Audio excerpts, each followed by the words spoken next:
Leitura do currículo vitae, nosso palestrante. César Arthur Lerner Carvalho, brasileiro, casado, 65 anos, residente em Itaá. Formação acadêmica: bacharel em Ciências Militares, 1981, pela Academia Militar das Agulhas Negras. Mestrado em Ciências Militares, na Escola de Aperfeiçoamento de Oficiais, curso de Cavalaria. Doutorado em Ciências Militares, na Escola de Comando do Estado-Maior, 1999. Estágio de Comunicação Social em 2000. Curso de Operações na Selva, do Centro de Instrução de Guerra na Selva, em 2000. Estágio tático de blindados, em 2003. Foi comandante do Esquadrão de Comando da 3ª Brigada de Cavalaria Mecanizada, comandante do 3º Regimento de Carros de Combate, comandante do 1º Regimento, também comandante do 1º Regimento de Carros de Combate. Trabalhou também na Associação de Poupança e Empréstimo, Poupex, de 2008 até 2022, tendo sido subgerente do Escritório Regional de Santiago, subgerente do Escritório Regional de Santa Maria e gerente do Escritório Regional aqui próximo em Santa Maria. Convido o palestrante para proferir a sua palestra. Meus amigos, boa tarde. Eu tenho um compromisso muito grande de continuar com a excelência das palestras que tivemos até agora.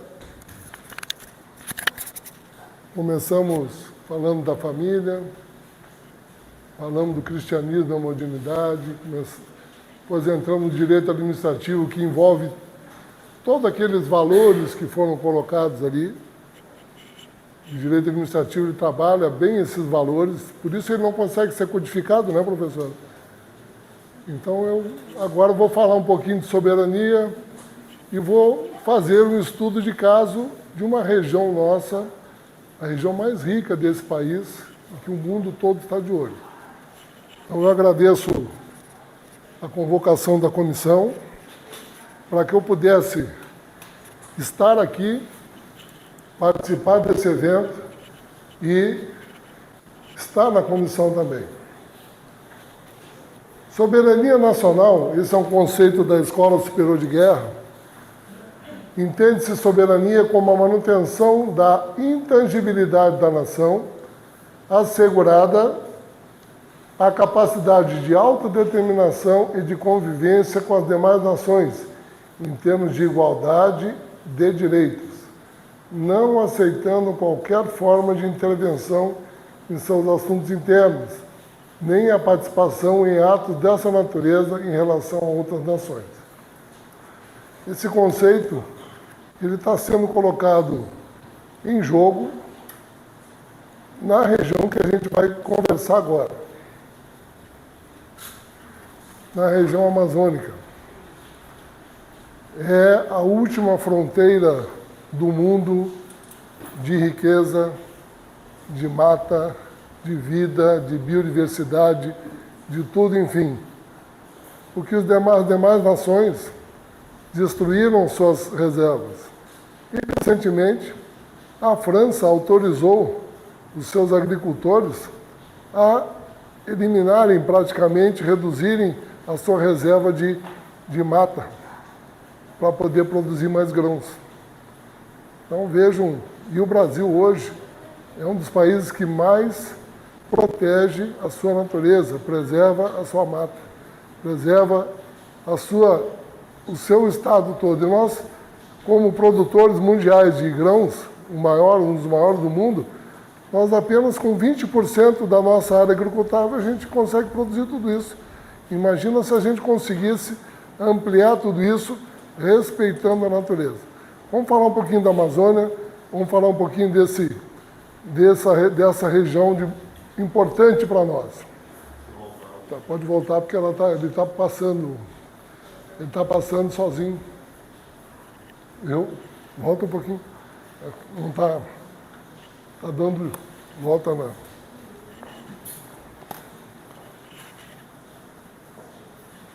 Está travando? Ele está passando sozinho aqui. Isso. Isso. Pode voltar que ele está lá na frente. Isso.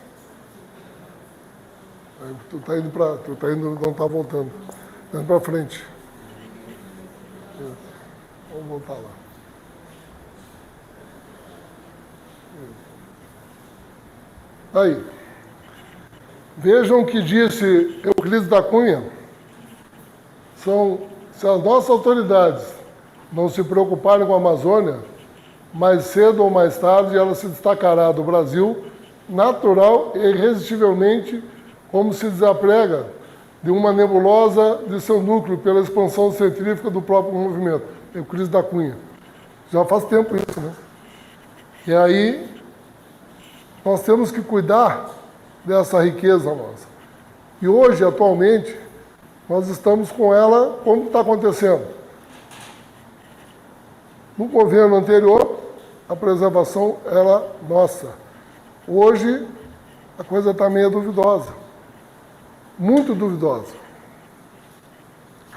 Temos uma base legal, que é a Constituição, leis complementares, outras leis, e uma política nacional de defesa, uma estratégia nacional de defesa que está em atualização no Congresso Nacional.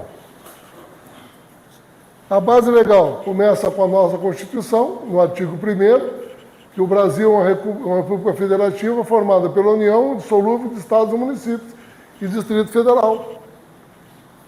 E baseado em qual fundamento? O primeiro, a soberania. No artigo 4º, rege-se por suas relações internacionais. Por quê? Internacionais pela independência nacional. E, principalmente, cooperação entre os povos para progresso da humanidade. Nós temos, então, um parágrafo único que diz o quê? Buscará a integração econômica, política, social e cultural com os povos da América Latina, visando a formação de uma comunidade latino-americana de nações. Fortalecer o nosso continente. Nosso continente ele tem muita riqueza e a gente tem que trabalhar junto.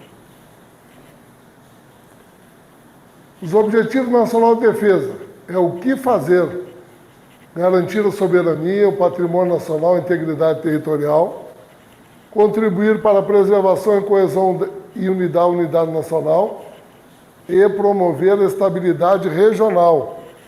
Brasil, Argentina, Paraguai, Uruguai, todo o nosso continente tem que ser estável, cada um respeitando as suas fronteiras e as suas regiões. Quais são os pressupostos básicos? Promover a proteção da Amazônia brasileira e a sua maior integração com as demais regiões do país. Já observaram quando, em alguns canais de televisão, o pessoal do tempo vai dar as condições do tempo do Brasil? Normalmente, o apresentador fica de costa para a Amazônia. Já repararam isso? Ele olha para a região sul, sudeste, nordeste. Isso é proposital. Ele, em vez de ficar do outro lado, de frente para a maior região desse país, ele fica de costa. Isso é uma maneira de vender aquilo que não é dele, que não é nosso, é nosso. De dar pouco caso. Eu estive lá, morei lá, vivi lá, Paulo e Fran também, conhecemos a imensidão daquilo e as riquezas que tem lá.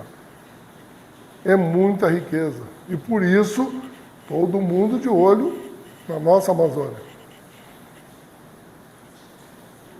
A base legal, estratégia de defesa e ações estratégicas. O que fazer?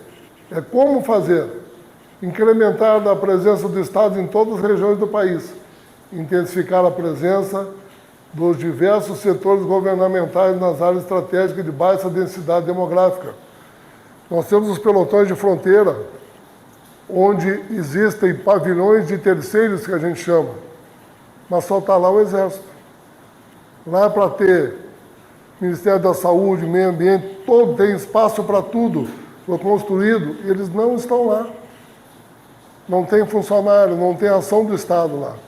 O único que representa o Estado chama-se o Exército e a Força Aérea que leva todo o material para dentro desses pelotões. Intensificar a contribuição de diversos setores para a proteção, desenvolvimento e maior integração da região amazônica com as demais regiões do país. Promoção da cooperação internacional. Cooperação, não submissão, não troca.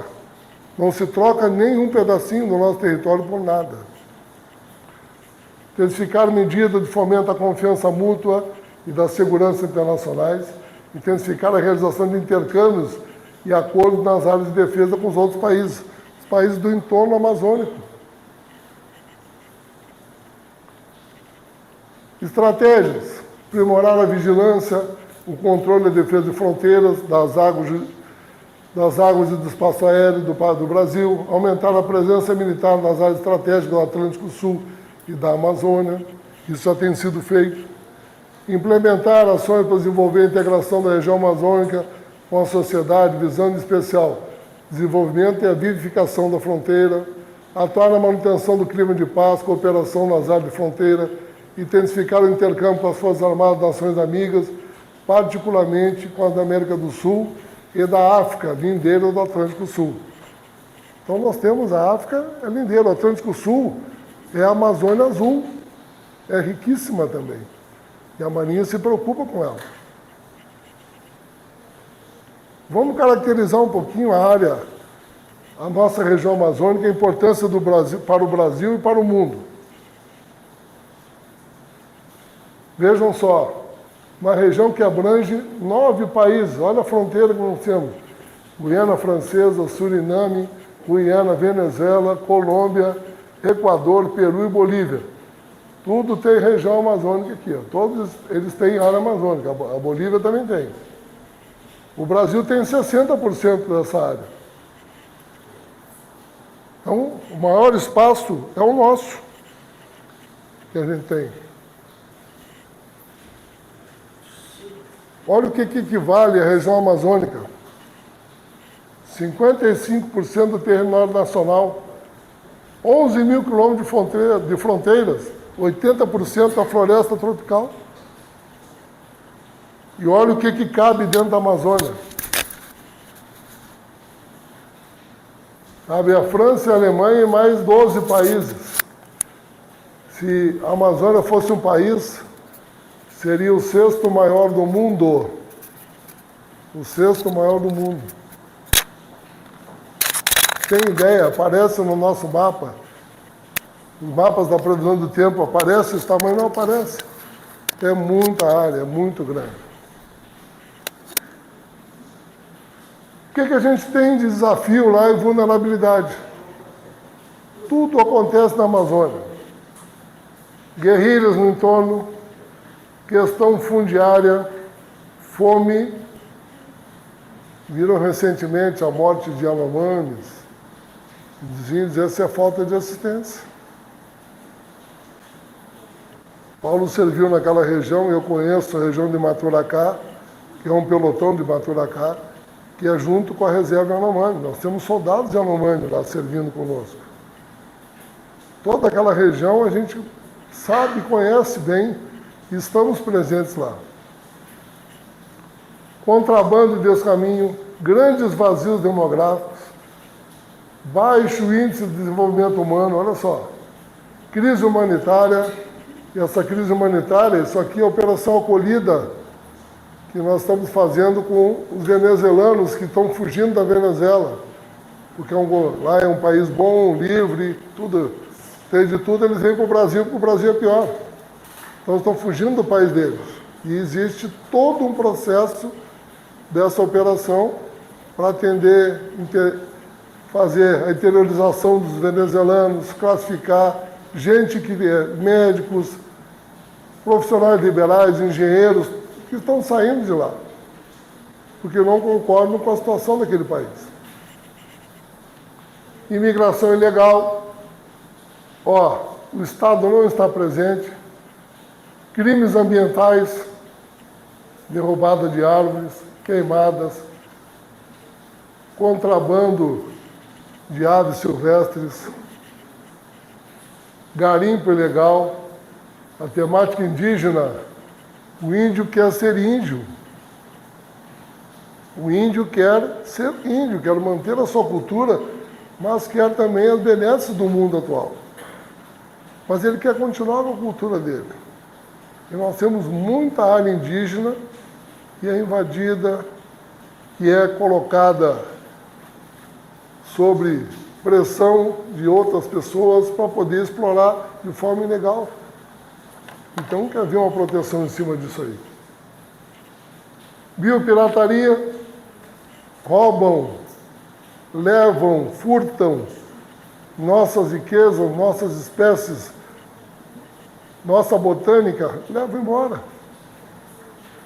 Um dos maiores países que importam, existe uma árvore chamada pau-rosa. Pau-rosa, ele é base de um perfume francês. E é levado para lá, e está em extinção.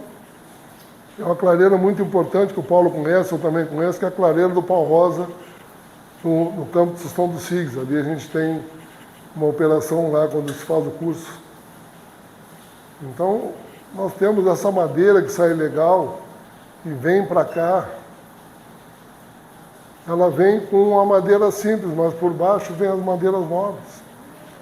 Então tem que ter esse cuidado, senão termina.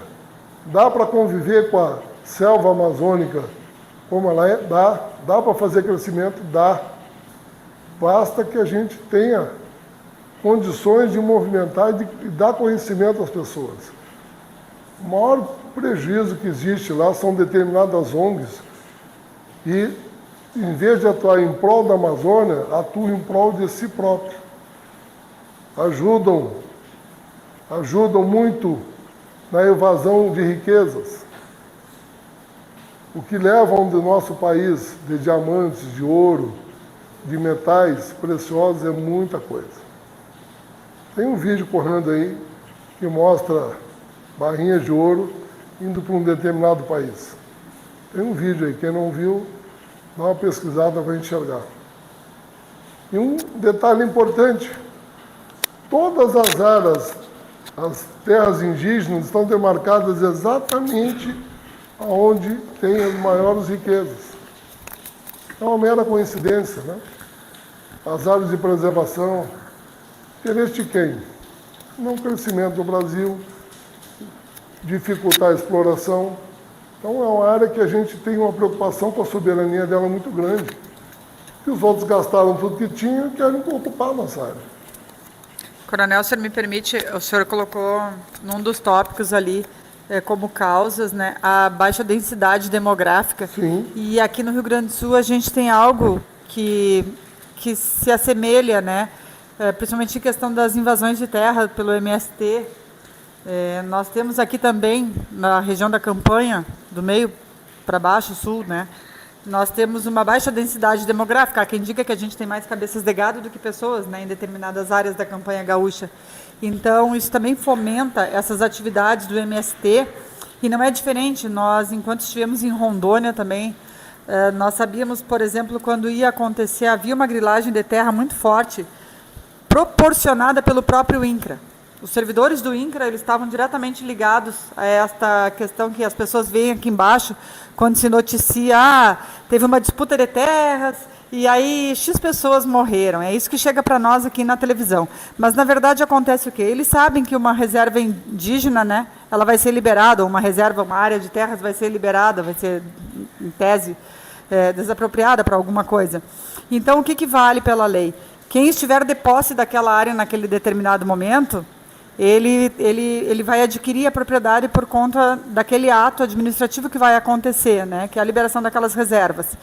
E aí há essa disputa de terras, porque eles não sabem se vai acontecer hoje, amanhã, depois de amanhã, então muitos vão lá, fazem posse da área, né, para tentar reivindicar aquilo que, em tese, eles dizem ser seus, com base em informações que o INCRA prestou, porque depois que é georreferenciado, o processo finaliza, um servidor do INCRA que vai ganhar alguma coisa, por óbvio, né, ele indica, e assim como a gente tem essas informações, o que é uma área produtiva, o que é uma área não produtiva, para a gente fazer um link, uma analogia com o que acontece aqui, no Mato Grosso ou em determinados outros lugares. Muito lá, muito. E aí ocorre aquela mortandade, por quê? Porque, na verdade, eles são poceiros disputando com poceiros quem vai estar em cima da terra no momento em que ela for liberada.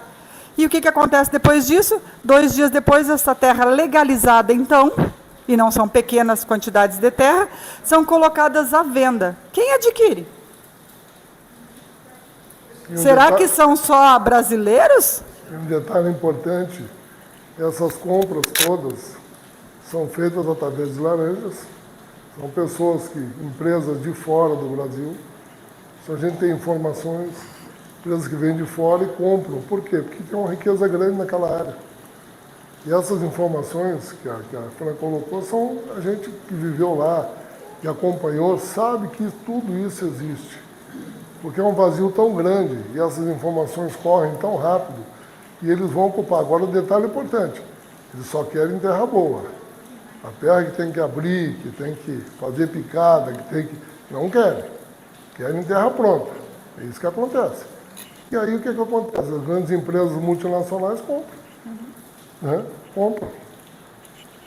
Ecologista gosta muito de andar de navio, né? E olhar a Amazônia de satélite, porque se ele botar o pé lá, ele não consegue sair. Quem andou na selva, como nós andamos, sabemos a diferença.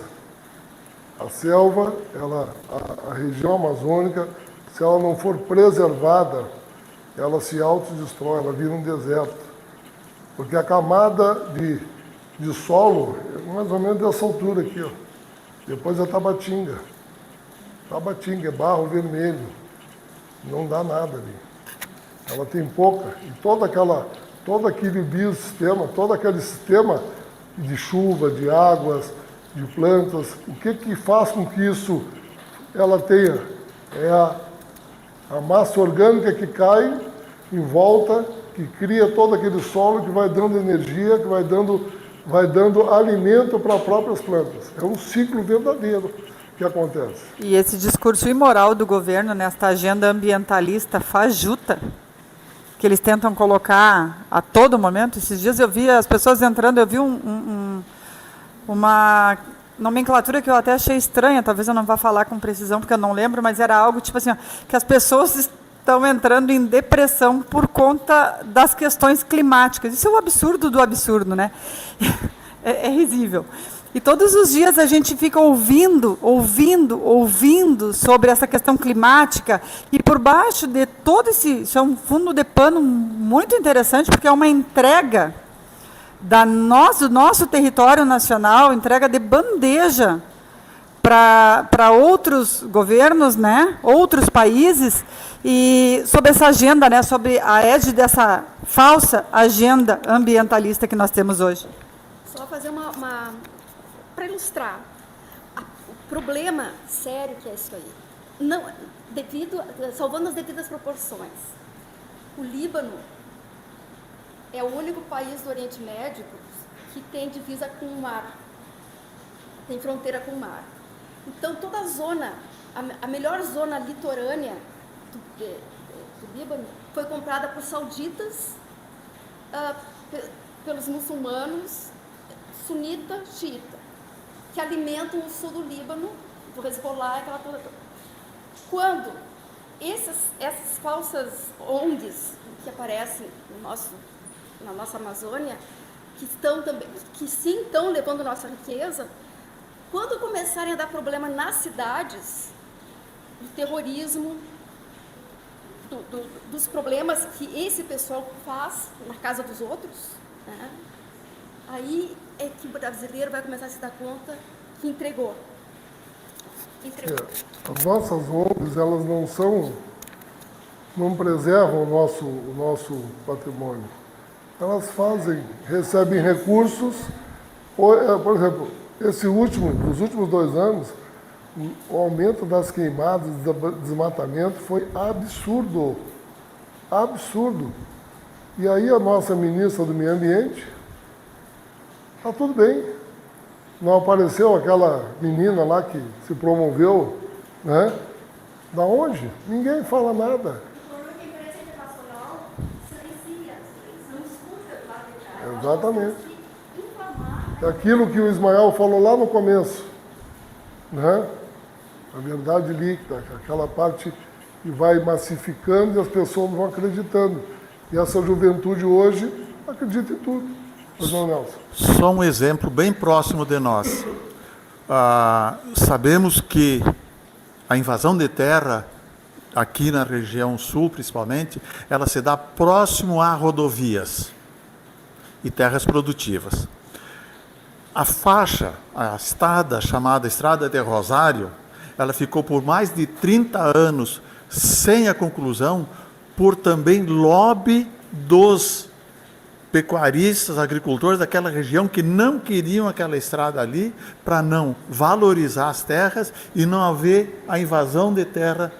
Então, a integração também tem problemas, não só do lado do governo, de algumas mentalidades que ainda não melhoraram, não viram que a atualidade hoje é diferente. Eu tive a oportunidade de servir no Mato Grosso do Sul, nos anos de 94, 95. Lá existia uma fazenda imensa chamada Fazenda Itamaraty, do senhor Alacir de Moraes, que até uma ferrovia ele começou a construir. Ela era imensa, muitas vezes à noite, deslocando de Ponta Porã para Bela Vista, onde eu servia, eu via uma linha de máquinas, de colheitadeiras, recolhendo a soja, o que ele plantava lá. Mas era uma imensidão. Passados uns anos, e aqui eu tenho um amigo que foi comigo lá, o Neilton, que está aqui. Nós fomos lá em 2006. Aqui, Neilton, por favor. Viajamos juntos. Né? E o que eu encontrei lá? Galpões da Itamaraty abandonados e lotes pequenos, vazios, com casas abandonadas, porque invadiram, queriam, não ter recursos, não sabem trabalhar a terra. E aí vendem a terra. Então, isso aí, terra boa, todo mundo quer. E aí vem a questão do INCRA. O INCRA vai e tem também fazendeiros nossos que, quando querem vender as suas fazendas, colocam ela à disposição do INCRA. O INCRA supervaloriza, vende e aí faz o assentamento. Tem esse lado também, né? Que a gente tem que acompanhar. Então, gente, isso aqui, ó, é o que acontece lá, crime organizado, mineração, né? Existe um nexo de desenvolvimento e de segurança. Tem um espaço entre isso. Vamos ver o processo de formação territorial. Estudar um pouquinho, né? Então, aqui o general Rodrigo Otávio coloca uma frase muito importante, um texto que ele escreveu. O difícil, né? Olha ali, ó. A missão árdua foi que desenvolver a Amazônia, né? Muito mais difícil, porém, foi dos nossos antepassados em conquistá-la e mantê-la. Então agora tem que desenvolver, mas o mais difícil foi mantê-la conosco. O Brasil, ao longo da sua história, ele foi a tentativa de dividir o Brasil, com as várias invasões que nós tivemos, foram imensas. E, principalmente, eles não conseguem entender por que um país continental como o nosso é unido, é coeso. Existe um fator importante, a língua. A língua portuguesa, ela une o Brasil de norte a sul. O mesmo português daqui, eu falei lá em Cruzeiro do Sul, na fronteira com o Peru, é o mesmo português. Gírias diferentes, mas nós nos entendemos em qualquer canto do país. Isso é um fator de agregação, de consolidação da nossa soberania, de estarmos todos unidos. Vamos começar então lá, ó. Tratado de Tordesilhas, onde Portugal e Espanha dividiram o mundo. Dois países da União Ibérica, da Península Ibérica, olha só, olha aqui, Espanha e Portugal. Deixaram a Ásia de lado, porque era mais complicado mexer com. Mas aqui, olha aí. Ah, então dividiu Espanha, linha imaginária a 300 e poucas léguas de Cabo Verde, pequena parte da Amazônia, para Portugal, termina a União Ibérica em 1640. E aí nós temos outros tratados.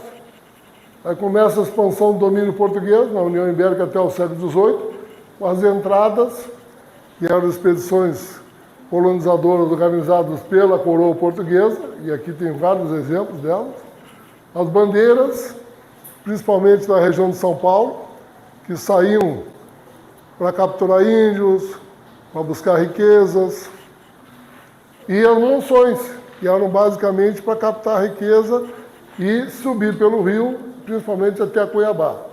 Então a gente tem o Brasil, a expansão aqui, Portugal, aqui Espanha. E aí vamos indo. Expansão do domínio português, já com a criação em 1612 do Estado do Maranhão, do Estado do Pará, aqui está ali, ó. Esse é o Brasil, e 1721 a 1772, o Grão-Pará e Maranhão, aqui, ó. Tá? Então isso aqui já é o Brasil se formando, né, com todas as suas áreas. Temos um português a serviço da coroa, Pedro Teixeira, que fez as missões e fortes na cara do Rio Amazonas. Então ele construiu, ó, ele subiu, Pedro Teixeira foi até Quito, no Equador, e foi construindo fortificações e introduzindo missões jesuíticas, missões religiosas ao longo da calha do rio. E aqui a gente aparece, ó, invasão francesa, invasão inglesa e holandesa, ó, tudo querendo tomar o Brasil. Então aqui a gente tem todas essas coisas, luta contra estrangeiros do norte e nordeste e exploração da Amazônia. Consolidação do domínio português, né? O estado do Grão-Pará, começando ali por Belém. Belém constituía não apenas um ponto de defesa, mas também um centro de penetração no interior da conquista do Amazonas. Hoje em dia, vários navios europeus vêm buscar na foz do Amazonas água, carregam água para a Europa. A crise de água ela vai se agravar. E é uma das coisas que a Amazônia tem. Água em abundância. Apesar da seca do ano passado, que foi completamente fora de nunca visto, a água lá é fundamental. A água tem muita água. O Rio Amazonas tem trechos que ele tem de 12 a 14, 20 quilômetros de largura. Então, é muita água, é muita coisa. E isso aí, a água está acabando no mundo, tem navio que vem buscar água ali, fica tirando água da foz do Amazonas. Ocupação territorial, fortes missões, e o capitão Mor, Pedro Teixeira, que é um exemplo de explorador que nós tivemos. Além dele, olha aqui, ó. Aí nós tivemos, então, o Tratado de Madrid. O Tratado de Madrid, e depois, fim, praticamente, a Tordesilhas, e aí nós tivemos, então, já quase o mapa do Brasil atual. Tivemos a expansão territorial, expande e consolida as fronteiras e triplica o território. Grande parte da Amazônia a Portugal, olha aqui, ó. O preposto Alexandre Gusmão, e aí o princípio do último possidetis. Quem está é dono. É simples. Eu estou lá, eu ocupei, é meu. Então isso aí a gente tem que pensar bem. Processo de expansão territorial. Aqui, algo fantástico. Esses fortes que os portugueses construíram, se hoje em dia fosse se construir com toda a nossa tecnologia, com tudo, satélite, seriam nos mesmos lugares que eles colocaram.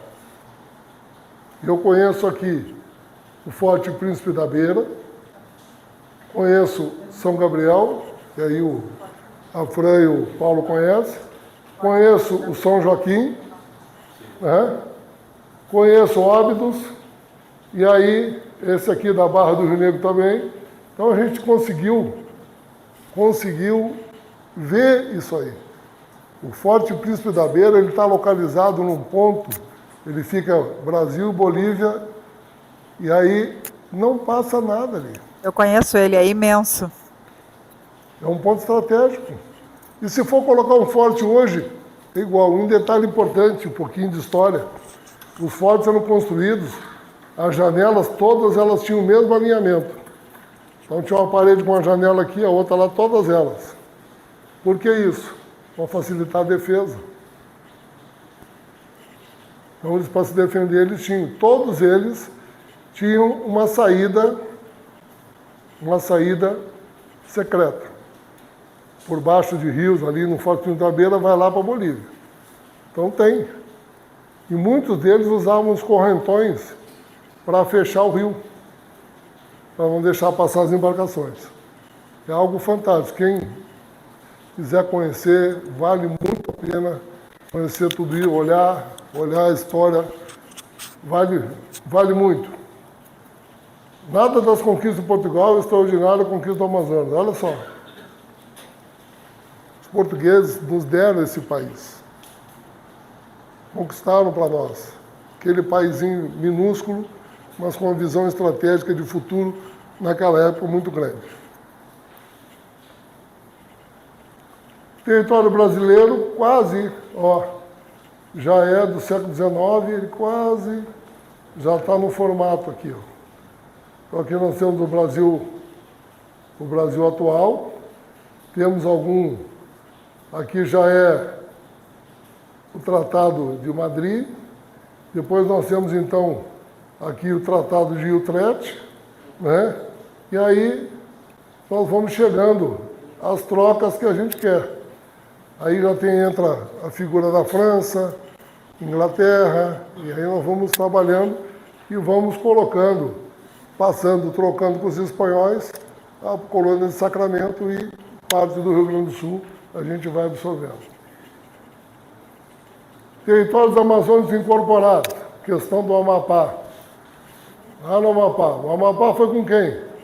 Ali, foi com a França. Incorporado ao Brasil, parecia favorável ao Brasil, em 1900. Se não me engano, era Rio Branco o nosso ministro das Relações Exteriores, né? Tratado de Petrópolis, olha aqui, o Barão do Rio Branco, 1903.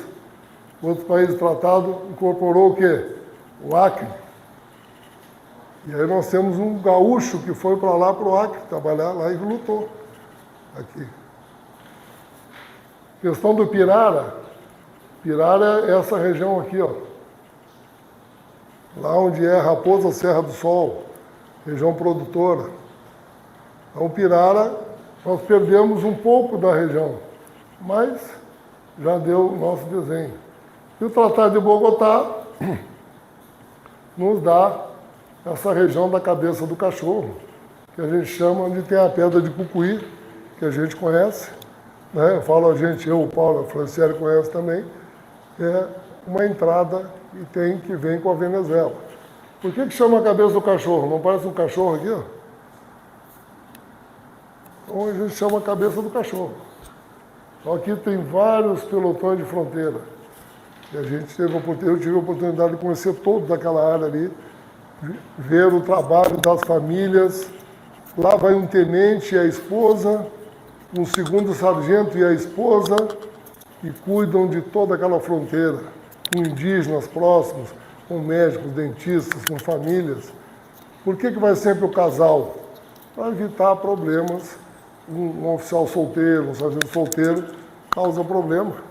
Então vai o casal sempre. E normalmente as esposas viram professoras, dão aula na escola lá regional, todas elas se reúnem, fazem todo esse trabalho social junto com a comunidade indígena e a comunidade de caboclos que tem na área também. E é importante a gente relatar, né, que é a região da Tríplice Fronteira, mas para a gente perceber o quão a gente é privilegiado aqui pelo acesso a essas informações, como nessa tarde a gente está tendo, porque vocês imaginam 1.200 quilômetros distante da capital Manaus, o que é aquelas pessoas, professora Jalusa, ter conhecimento de direito administrativo. Aí vocês imaginam um nível de corrupção absurda em todos os aspectos, morais, da própria administração, em absolutamente tudo. Terra sem dono. Então aqui a gente tem a possibilidade e a oportunidade, como está tendo nesta tarde, de ter esclarecimentos que são pertinentes, e nós somos privilegiados por isso. Porque muitos, e olha o tamanho desta região toda, como um todo, e a gente está falando só da Amazônia, sem adentrar em outras regiões, de estar aqui numa tarde chuvosa de um sábado, né, aprendendo um pouco mais para que a gente possa exercitar isso. Somos realmente privilegiados. Bom, Só observação, comandei a Companhia Especial de Fronteira daqui, de Cabeça do Cachorro, daqui na região de Roraima. Os destaques dos militares, os melhores militares, eu tenho que dizer para vocês, eram os gaúchos. O coronel falou que era o marido e a esposa, eram os gaúchos, me davam menos preocupação, eram os mais empolgados e os mais motivados. Quando chegava o gaúcho transferido, manda para o pé, manda o pelotão de fronteira, porque eles trabalhavam com cuidado, tudo se integra, né? Tudo é integrado.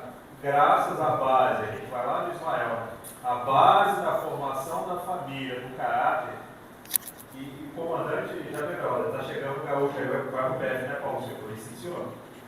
Não me dava um problema, cuidavam muito bem do patrimônio, vinham casados, os tenentes que chegavam casados, né? E a estrutura da família gaúcha era o melhor momento do PF. E quando eles iam embora, os índios euromanos, que eram maioria, eles choravam, ligavam, né, mandavam lá para a sede, para não tirar o gaúcho. E quando chegava o gaúcho, os euromanos também esperavam por um gaúcho. Ou seja, contribuição de uma região para outra, e como a base cultural estruturada, ela tem um impacto, tá, de uma forma que às vezes a gente não tem essa perspectiva. Obrigado. Nós tivemos a oportunidade de viver nesse lugar e conhecer essas culturas. O Brasil é maravilhoso, o Brasil é lindo. O Brasil tem de tudo. Eu estava no SIGS, onde eu era instrutor, Centro de Ação de Guerra na Selva. Todo ano nós recebíamos a visita do comandante militar do Exército Sul-Americano. O Comando Sul-Americano vinha visitar. O general de Exército vinha com essa comitiva. E ele fez uma pergunta para o assessor dele, americano também, e eu, no meu inglês muito ruim, entendi. Ele perguntou qual era o percentual de indígenas que nós tínhamos nos batalhões e nos pelotões. E aí eu disse, ele perguntou, eu ouvi, quando ele falou, eu falei 80%, ele arregalou o olho. Né? Porque não é a realidade é o indígena é cabo soldado. E são excepcionais. O indígena, eu tive a oportunidade de fazer uma operação na fronteira com a Colômbia. Nós saímos de Vila Bittencourt, ou Ipiranga, sempre tem um equipe que é mais acima, e fomos até Ioretê, um garimpo dos tucanos, na fronteira, fazendo uma operação. E o soldado indígena, ele é forte, ele é ágil, ele sabe estar na selva, sem equipamento, e sabe aonde vai e se orienta. A gente levava todo o equipamento, bússola, GPS, orientação, tudo. Perguntava para ele, onde é que está? Checava com ele, qual é a direção que nós vamos? Tá aqui. Sempre fazia o certo. Chegava à tarde, porque lá na selva a gente caminha das 8 às 4 da tarde.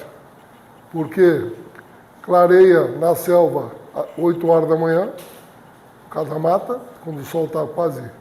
E escurece a partir das 4. 5 horas é escuro. Então o ciclo noturno é muito maior que o diurno.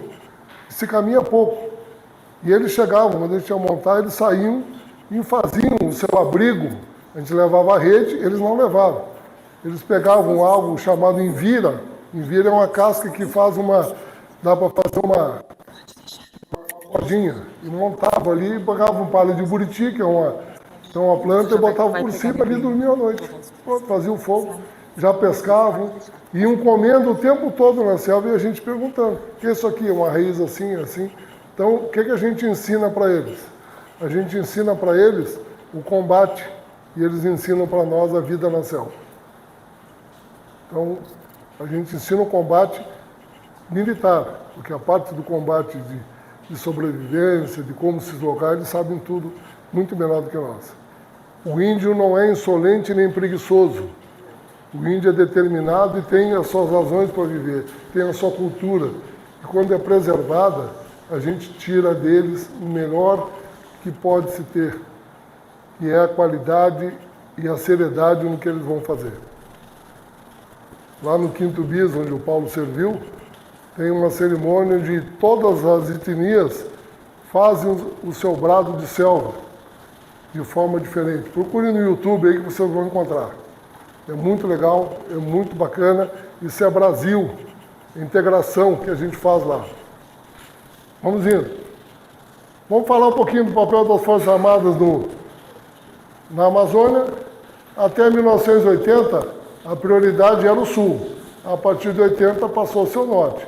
Aqui tudo pacificado, lá tudo complicado. Então, aí o que aconteceu? Criamos várias unidades. E aqui, ó, vejam só, Santo Ângelo, a Brigada de Santo Ângelo hoje está em Tefé.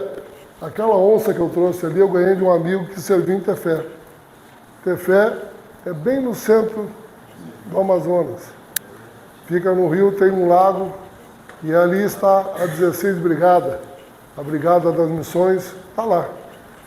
Foi para lá e lá cumpre essa missão. Criamos agora recentemente o Comando Militar do Norte, em Belém, onde já se criou um colégio militar também em Belém, e em 2018 uma brigada lá em Macapá, para cuidar, é a Brigada Foz do Amazonas, é o nome dela. Ela para cuidar do fogo, por aquilo que eu falei, de navio, de coisas que estão acontecendo lá. A Marinha também, ó. A Marinha é importantíssima, ela está lá desde 1728, tem um distrito naval e tem Manaus e Belém, tem 2 distritos navais. Eu tive a oportunidade de fazer operação com a Marinha, andar nos DAPA-FLU, navio patrulha fluvial, e a qualidade dos fuzileiros, dos nossos marinheiros é excepcional. Sabem trabalhar, sabem fazer tudo o que tem que fazer. A nossa Força Aérea Brasileira, que carregou do prego à madeira de todos os nossos pelotões de fronteira, transportou. E lá para a construção, só chega de avião, não chega de caminhão, não chega de nada. E a Força Aérea Brasileira fez isso, porque às vezes nem o barco chega lá, o navio não chega também. Então, em 83, 43 já tinha um Comar, base aérea de Belém, depois criamos em 83 a base aérea de Manaus, Porto Velho e Boa Vista. E hoje nós temos uma base aérea também com, se eu não me engano, São Gabriel da Cachoeira, equipada com Super Tucano, que faz toda a defesa daquela região frente à Colômbia. Porto Velho também com um avião Super Tucano. É um avião da Embraer, um avião de combate de baixa velocidade, excelente no combate aéreo e na contenção de tráfego e ilícitos que a gente tem lá. Articulação da Força Aérea Brasileira, Sistema de Controle da Amazônia, ó. Isso aqui é o programa CIPAM-CIVAM, Sistema de Proteção da Amazônia, Sistema de Vigilância. Então, são vigilâncias sobre satélites, tudo comandado por Brasília. E aqui nós temos, ó, sistema todo ele, aqui tem a Amazônia, o CIGAS, que é a Amazônia Azul, o CIPAM cuida do CISFRON, que cuida toda da nossa fronteira. Então, tudo isso precisa de recurso e de determinação do governo para garantir a nossa soberania. Vamos ver o papel das Forças Armadas para a integração da Amazônia. O projeto Cara Norte foi criado em 85, e aqui nós temos unidades do Exército, da Força Aérea. Vejam só, toda a fronteira sendo vivificada. Olha só. Cara Norte amplia em 40% dos municípios atendidos. 2021, 2.619.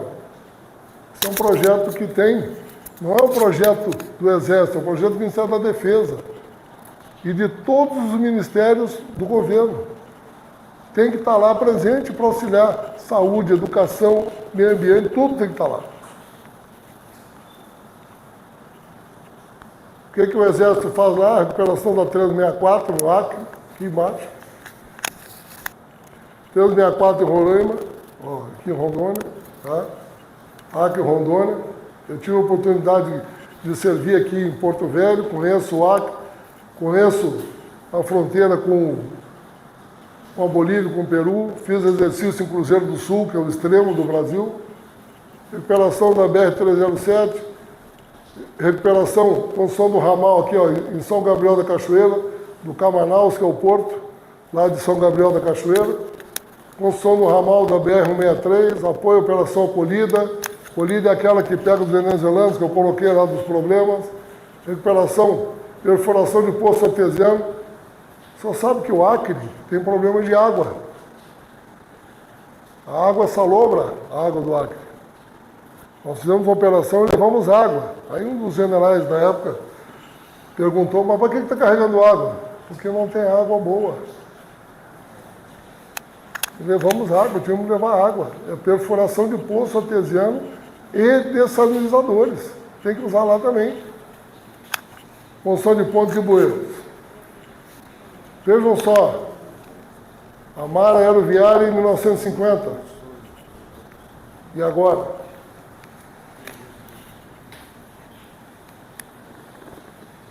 A nossa Marinha, Defesa Naval e Fluvial, Ação Civil Social, apoio de saúde, embarcações, navios hospitais viajam toda a Amazônia, busca e salvamento, controle marítimo, Operação Verão, garantia da votação e apuração das eleições, Círio Fluvial. O que é o Círio Fluvial? É o Círio de Nazaré em Belém, que é uma das maiores procissões aquáticas do mundo. Comissão Hidrográfica de Estreitos. Ações DB na Amazônia, defesa da soberania, reconhecimento de fronteira e escudo, operação contra ilícitos transfronteiriços, faixa de fronteira, narcotráfico, garimpo, desmatamento, queimada, caça e pesca ilegais, contrabando, biopirataria, ações sociais, atendimento médico, odontológico, escola, obras de cooperação, operações de garantia da votação e apuração, ações da Força Aérea, defesa aérea, busca e salvamento, evacuação, controle de incêndio. Existe um arco de fogo que pega a parte de Roraima. Roraima tem muito incêndio, então existe um planejamento chamado arco de fogo. E isso a gente tem, todo ano a gente está trabalhando, os bombeiros vão para lá, e o incêndio acontece todo o ano. É da área, é até às vezes cultural. A queimada da sua área de plantio faz o caboclo faz isso aí. E a gente tem que controlar. Transporte de provas do Enem, transporte logístico para os pelotões de fronteira, vacina, apoio a eleições, ações conjuntas, várias operações aqui. Essa aqui é a acolhida que é a mais atual hoje em dia. E a operação Yanomami é aquela das vacinas, todo mundo viu aquela polêmica, né? A polêmica, isso já estava sendo feito. Aqueles Yanomamis que morreram, foi o que o Maduro expulsou da Venezuela e mandou para o Brasil. Essa é a realidade. Não foi nada que já estava isso aí. Maturacá cuida dos Yanomamis. E aí aquele povo todo que veio, 256, né, foram expulsos da Venezuela. E aqui, gente, com quem a gente trabalha lá, ó. Quem está lá trabalhando? Polícia Federal, o Exército, Ministério da Defesa, Bombeiros, IBAMA, IPAM, Polícias Militares, todos aqui, ó. Isso aqui tudo é uma integração que a gente tem que trabalhar.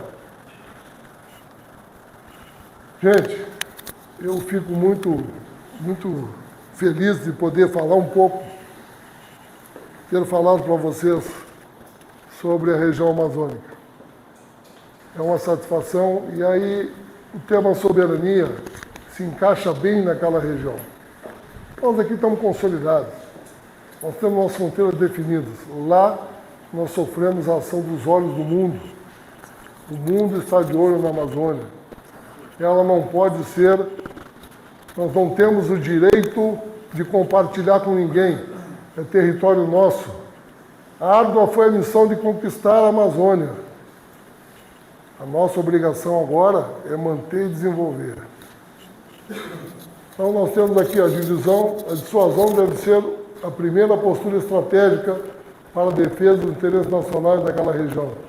A exploração e desenvolvimento socioeconômico da Amazônia de forma sustentável continuarão a ser vitais para a integração nacional, exigindo o incremento das capacidades, prover segurança e soberania, intensificando a presença militar e efetiva ação do Estado, evitar que as entidades exógenas, aí ONGs, influenciem as comunidades locais para ampliar essa manutenção da segurança e imprescindível fortalecimento da cooperação e da integração dos demais países amazônicos.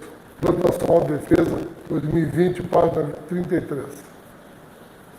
Obrigado. Perguntas, estou à disposição. Obrigado.